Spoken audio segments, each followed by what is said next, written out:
लघुचाप सरु सरु मौसुमी गोटे लघुचाप क्षेत्र सृष्टि होइछि एवं ताहा सुदृश्य लघुचाप क्षेत्र में परिवर्तित होउछि किंतु तार प्रभाव सेमती स्थलभाग उपरे पड़िब नाही से भली आकलन करा जाउछ। सेही भितरे जदि आमे देखिबा से सरु सरु मौसुमी कथाटी सामना को आसिलानी।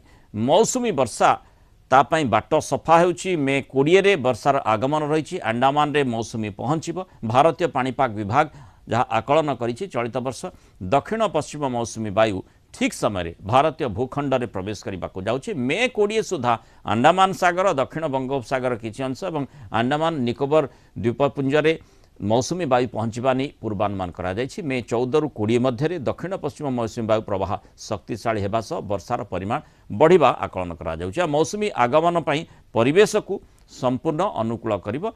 जीएपीएस मॉडल अनुଯାयी लघुचाप क्षेत्र 14 रु 15 बेलू केंद्रीय बंगोपसागर घनीभूत होगा सह मौसुमी वायु को आग को बढ़ाइबारे सहायक हेबो। तेणु आम से संपर्क आलोचना करबा जो मौसुमी वायुर माने ठीक समय आवर्तन एवं ता सहित किभली आमे मध्य पूर्वर ए संपर्क न्यूज कार्ड रे ही आलोचना करथिले जे आगुआ मौसुमी आसीबो कि आमे